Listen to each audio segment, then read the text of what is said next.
Hi, my name is Aryaan Gupta and I will be talking about the standard algorithm for long division. So let's take 444 divided by 4.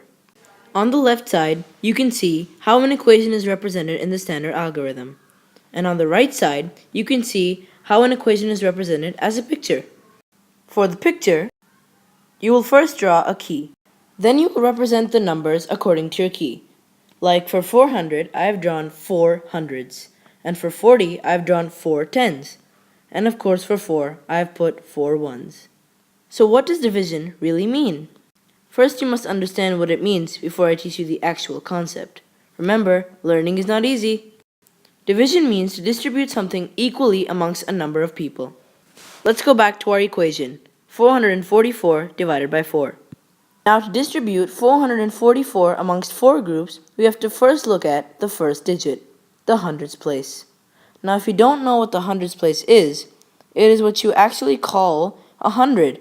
So in 444, this would be the hundreds place because you call this 404, 44.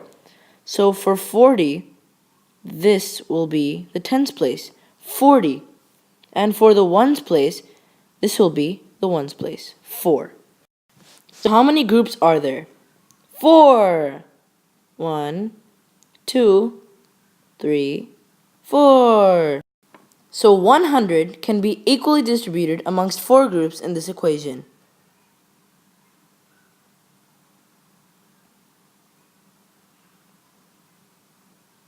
Remember, we made these squares 100 in our key. Same goes for the standard algorithm. So if you look, we're actually looking at how many times a number can be distributed amongst the divisor, which is this number.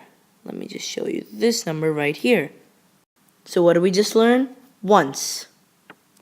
So how many times? So this will be 4, because 4 times 1 is 4, equals 4 minus 4 is 0. Now we will look at the tens place, or in the standard algorithm, bring down the tens place. In this case, 110 can be equally distributed amongst the 4 groups. So we will do the same on the standard algorithm side. Like I said, it's the same thing. It's like how many 4s go into 4? 1. Last but not least, we look at the ones place. Again, 1 can be distributed equally among all these groups. 1 there, 1 there, 1 there, and 1 there. Same thing for the standard algorithm.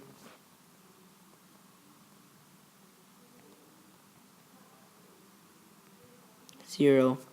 And there you have it. It is all equally distributed and no remainders. But what if we had a 1 remainder?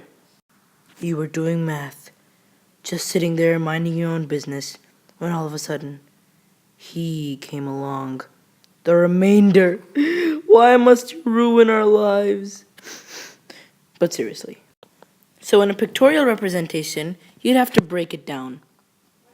So it looks something like this.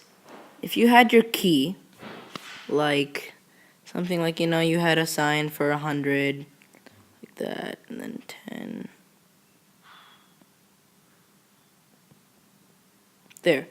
So if you had to break it down, you would make a 0.25 representation. So you can make like a sign, like a stick or whatever you want. I'm just going to use a stick for now. So 0.25. How many 0.25s are able to equally distribute into 4 groups? 4. Correct. So let me just make a quick 4 groups here.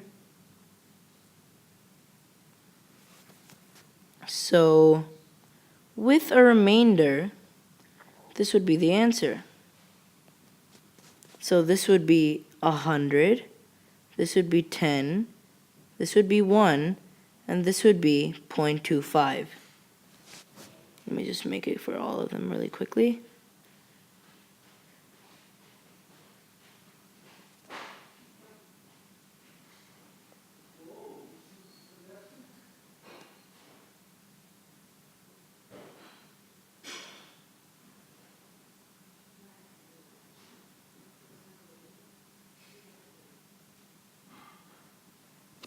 Oh, sorry, I made a little mistake there. This one. Now for the standard algorithm, it would go like this. So to bring down a 0, hold on, let me just remove this circle right here. There you go. So if you were to do the same thing for the standard algorithm, you would put a point right here, which would allow you to bring down a 0. Let me just make it more clear here. 0. And then you do your normal division. So how many 4s go into 10? 2, which wouldn't exactly make 10, would make 8. Then it would be 2. So now that you have already added a point over here, you're automatically allowed to bring down now as many zeros as you want to take to complete the question.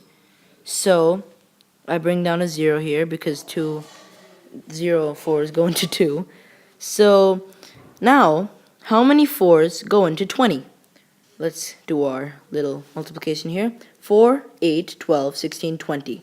How many 4s was that? 5. So 5, and then minus 20 equals no remainder. So here is my presentation on the standard algorithm for long division. Thank you so much for watching. I hope you all learned something today. Thank you.